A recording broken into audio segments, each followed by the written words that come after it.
Hey everyone, so this is going to be another gun video. This is I guess these use configurations. This is one of my builds that I did some time ago. I don't know, a couple years ago, maybe more than that. I don't remember. Based on the fact that I see that it has a key mod handguard, I'm guessing this is one of the older ones. But in any case, this is called a Recce build, and the reason that is because it's kind of designed to do well. It's a dual purpose gun. This is a 16-inch 223 wild barrel, 1 1/8 twist. It's a mid-length gas system. I don't know if you can see that or not. It's kind of under that tape. It's Colt lower, billet upper. I think it's a Viltor, whatever, however you pronounce that. It's one of those SOPMed stocks on it. Great cheek weld. Has some storage in there. Has I think you can put some these rechargeable batteries in them, or double A's, whatever. It's not fancy. There's nothing fancy about it, but what it does do pretty well is it shoots kind of long range, and this is a Bushnell AR 223 optic on it. It's not expensive optic by any stretch of the imagination. I think it's $200-ish, but it's a 1x4. It's a very nice optic. I really like it. It's very, the glass is great. I have a little flashlight attached to it just for, around the farm out here. It gets dark. Also, this is a I can't remember the brand, but it's a three-prong flash hider. Works great. You can't hardly see anything coming out of this thing. These are also, it's equipped with 45-degree offset sights, and those are both at the front and the rear. The rear one has elevation and windage both, which is kind of nice. You don't have to mess with the front sight so much. This is an extended charging handle. Let's see here if I can get that there for you. It's just a standard mil-spec type charging handle. It has the extended lever on it because I like that. It's because of the scopes in the way and stuff. That's why also I have this teardrop forward assist on it. You see that very well. But just to kind of keep your hands away from the optics and sights and whatnot, it kind of makes it easier. Nothing fancy. I think that's a primary arms mount. I may be wrong on that. It's been a long, like I said, it's been a long time. It has KNS anti-rotation pins on it, but it's not really needed. But I just put them on anyway because I don't want to lose them. If I drop one out here on the farm, that gun's not going to work anymore. Has one of the Magpul winter guards, which is kind of bigger than normal, and the standard one's just a flat piece of metal there. It gets cold out here. I wear gloves a lot. Standard, totally standard. I love these. These are my favorites. It's nice and grippy. Sometimes I'll put a piece of rubber on them or whatever. But it's nothing special. But it is nice, accurate gun. It's a target gun, basically, or a hunting if necessary.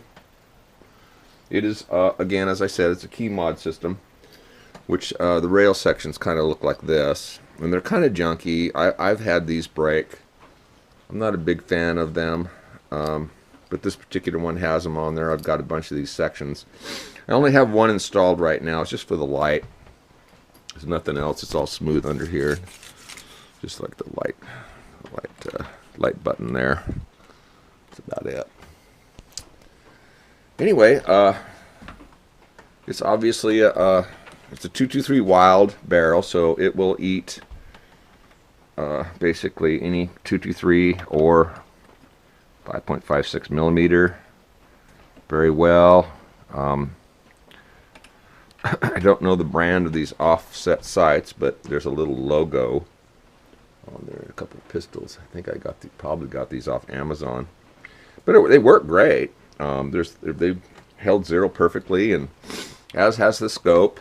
My son and I had a tripod on here for a while so we could get some good accurate shots out of it, grouped up real nice.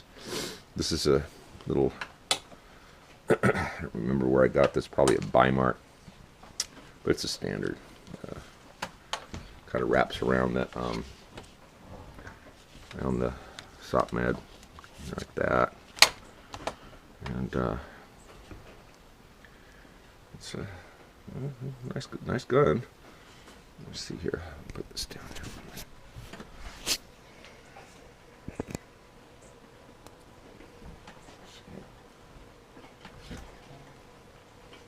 So I put a little piece of Velcro on the brass deflector, so it would mess up that nice billet upper. But it's pretty standard equipment. It's nothing really strange about it, but it does do very well long range. I can keep it nice and greasy.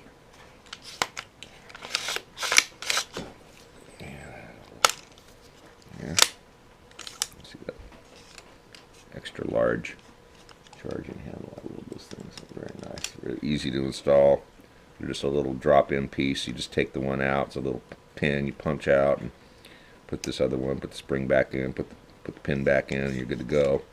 Never had any trouble with it. I got this from my friend at Tactical Firearms, Rob Heller. Got a lot of parts from him. He's actually primarily a ammunition manufacturer, but he's an FFL and does all that stuff. So let's see here. Pop this open real quick. And one other thing I wanted to point out is that there's zero wobble between this upper and lower. They're in there. They work great. Standard operating system. Nothing special about the buffer. Trigger, same, just mil spec stuff. This is a M16 profile bolt carrier. Just a little heavier. Of course, this is not a full auto gun, so it is not now, nor will it ever be, basically.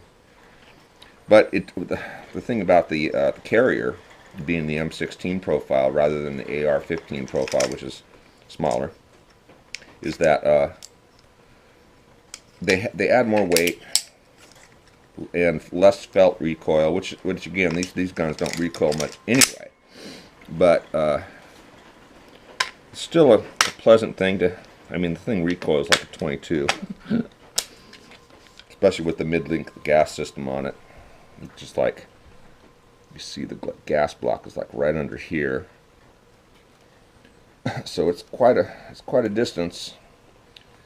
And you see, I just put some E-tape on this this light switch here. It's a little pressure switch here. I've got it mounted with that industrial strength Velcro stuff that I always use on these, and then I wrap it with black tape just to keep it from, you know, fouling me up. From fouling. Anyway, it's a great shooter. Adam and I have had a lot of fun shooting this. It's always nice to get a gun like this and you put it together with your own hands out of parts, and it'd have a lot of fun shooting them, you know. And it's nice to get a nice little group out of a gun. It didn't cost very much, to be honest. The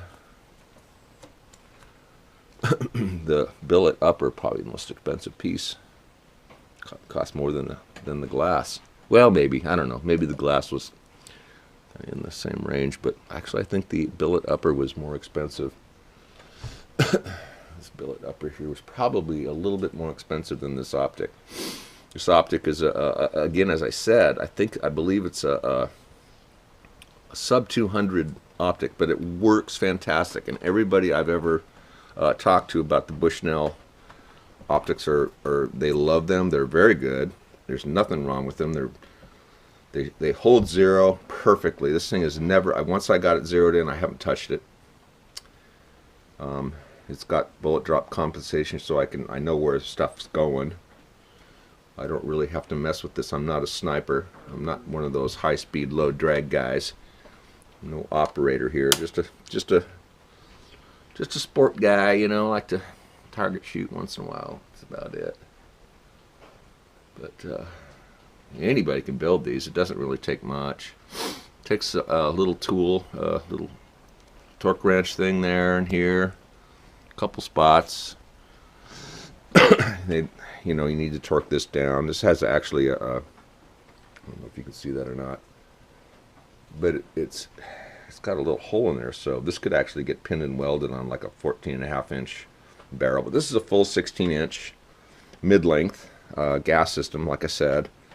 So the dwell time's a little less than like a carbine. The carbine system would be about here, so the dwell time on the actual bullet would be a little bit longer. But this actually helps with recoil, so you can stay on target better at long range rather than having to reacquire. And then again, that stock is such a good cheek weld. You can hold it pretty tight, and it's such a nice little gun. Anyway, I just thought I'd share. Have a great day.